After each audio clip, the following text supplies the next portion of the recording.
Now, former President Obama has denied President Trump's allegations, which have seemingly ended their otherwise cordial relationship up to this point. Now, aides to President Obama say that while he was initially upset by the accusation, he's now pretty relaxed about it. DeMarco. Senator Graham spoke to CBS late Wednesday. Let's listen to that. President Trump has alleged that the Obama campaign wiretapped Trump Tower and was involved in his campaign. He's challenged Congress to do something about it. I accept that challenge, and I expect the FBI director and the Department of Justice to notify us if a warrant was obtained. If there's no warrant, that's something we need to know. If there was a warrant, I need to understand why one was issued. All right, Margaret, so a couple questions for you. If the information is within the Justice Department, why ask the intelligence committees to investigate? And any update from them? No word yet from the intelligence committees other than they said they would look into this. They said that yesterday. But what we know is that there are a few different probes ongoing related to Russia's interference in the election. The question, though, and the allegation made by President Trump in his series of tweets was specific to President Obama and specific to his own phones. And we haven't heard anything from the Justice Department to say whether or not there was any kind of activity on that front. Now, we have seen officials suggest and say, without going on the record, that the FBI was angered to hear this accusation from the president because it would imply that they did something illegal. Wiretapping without a warrant is illegal. The president also couldn't have authorized it himself. But what gets to the heart of why I asked the question today the way I asked it, is there a counterintelligence probe, is because you could have a situation where there was surveillance that a warrant was granted for secretly in a FISA court warrant that could have been monitoring intelligence, counterintelligence. In other words, spies or people believed to be gathering information for a foreign government. And as a result of that monitoring, communication was picked up.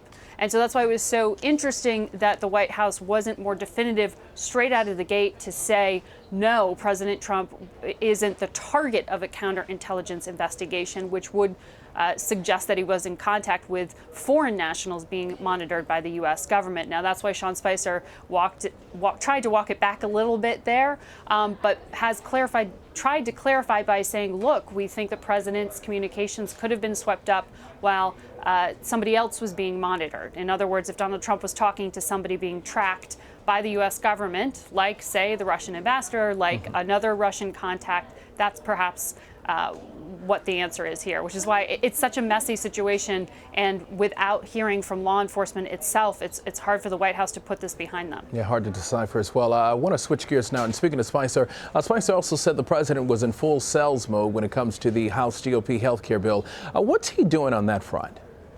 Well, the White House says President Trump will be out there to put his shoulder behind this health care bill in terms of helping to sell it. The problem is it's not fully written yet, which the White House acknowledges and says, yes, we know Republicans within our own party aren't fully on board with that. And that's why tonight President Trump is meeting and having dinner with one of those skeptical Republicans, Ted Cruz, the senator, former presidential candidate and competitor to Donald Trump. And there was a lot of tension, if you remember, during the campaign, with even personal attacks taking place there. So it shows you that they're trying to put that behind them as President Trump tries to achieve this campaign goal of finding a replacement for the health care plan rolled out by President Obama. So we will also likely, we're told, hear and see President Trump out there publicly. But before they do that, they need to sell people in their own party on this plan.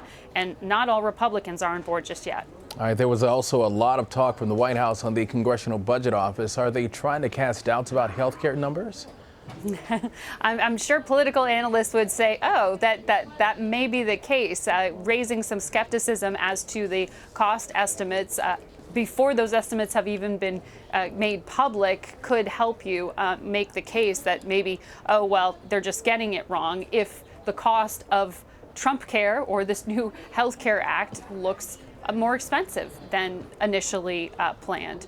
And so you did hear Sean Spicer repeatedly from the podium today say that the Congressional Budget Office was wrong about Obamacare and it cost more than they estimated. So don't trust the numbers going forward, was the suggestion within that. He said you have to look at many different sources. He didn't say who he thought would get the estimate right.